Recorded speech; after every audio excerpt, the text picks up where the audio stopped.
Today we are going to mount an electrical box into Plaster.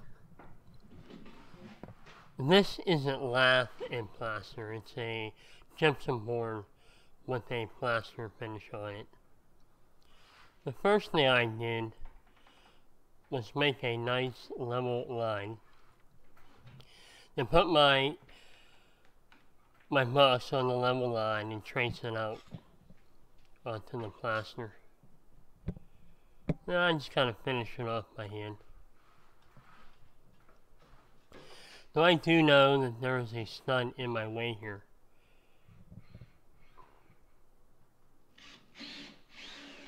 So I gotta locate that one end of it so I can reposition my box.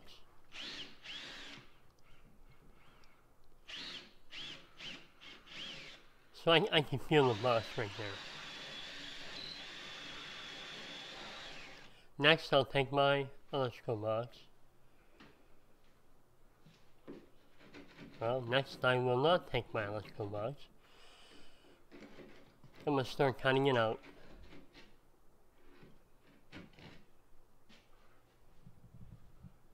Right after I take my electrical box, reposition it, and retrace it out. So I missed that stud.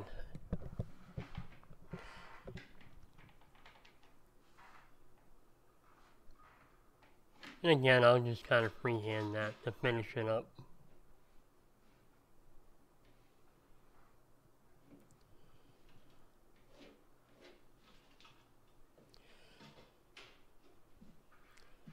I'm going to finish drilling the holes. So I drill a hole in each end on the box area.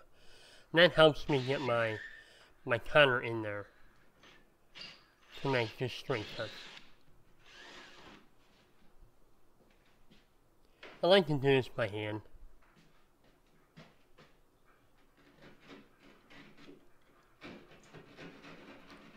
Now, just in case we have a something back there.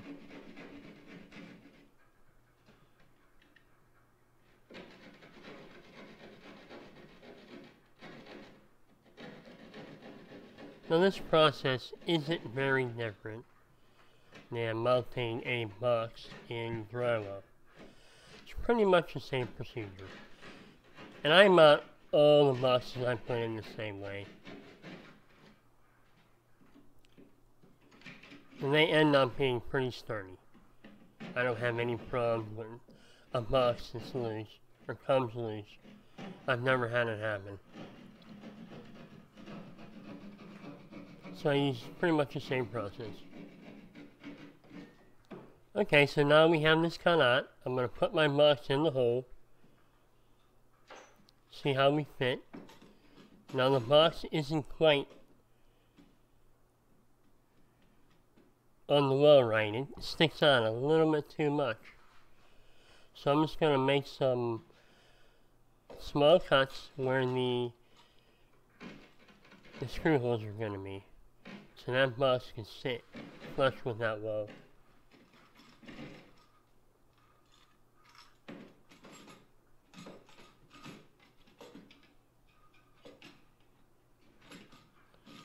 Sometimes the hole is cut.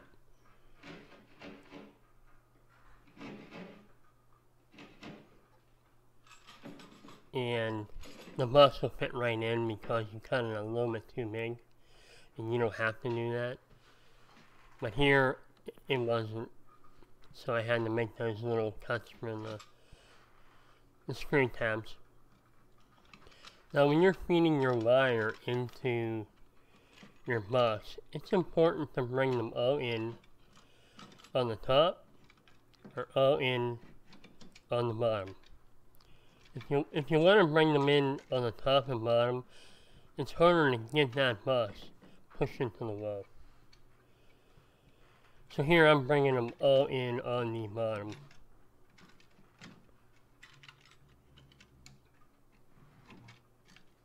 Then I'll tuck the box into the wall.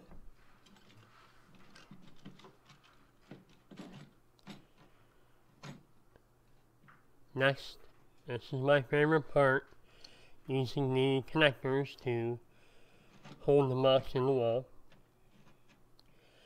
And I have to say,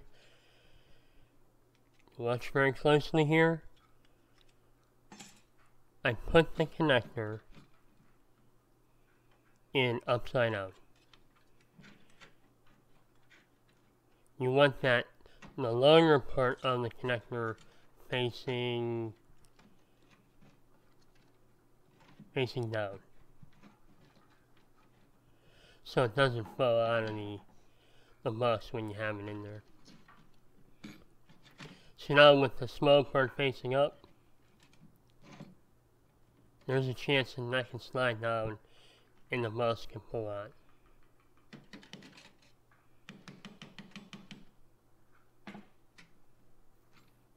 So you can see I put that in backwards there. And I even think I explained it wrong too when I talked about putting it in. So we'll push that box back into the wall.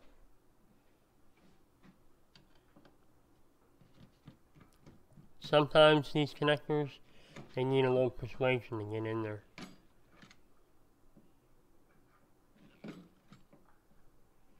So we'll push that back in.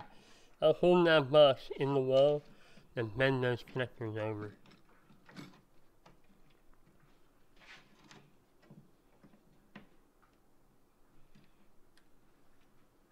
I just use a pair of needle nose pliers for this.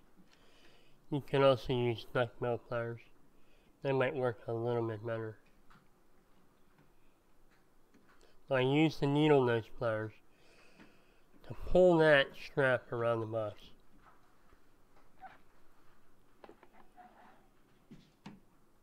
Now when I pull that around, that tightens that box up. And that actually pinches that in there better.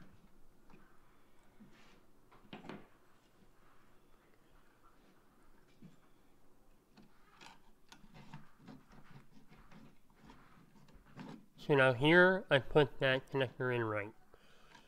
The big part goes up, the little part goes down. That way it won't have any chance of slipping down and coming out.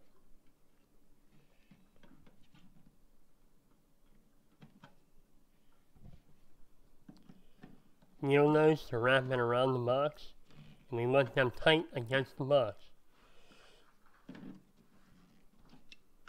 So they're not hanging out where they can touch something. Next, we'll just put our wires in here and tighten them down once everything's all together. Now, of course, at the end here, I'm going to caulk around the box. Now, this does a couple things. It holds them ears in there. There's plaster connectors in, so they can't move around. It makes the box nice and tight and strong, and it takes care of the requirement that you can only have an 1/8 inch around your box. So it takes care of all that. Now if it's on an outside wall, well, it might seal it up a little bit. But the main thing is, it takes care of that 1/8 inch requirement that you have to have an 1/8 inch around the box. I'll just wipe that down. So that takes care of that. Now once this dries, give it a day or so, that's when I'll come back and put my plugs and switches in. And when it's all done, it's an excellent installation. This box will never come loose.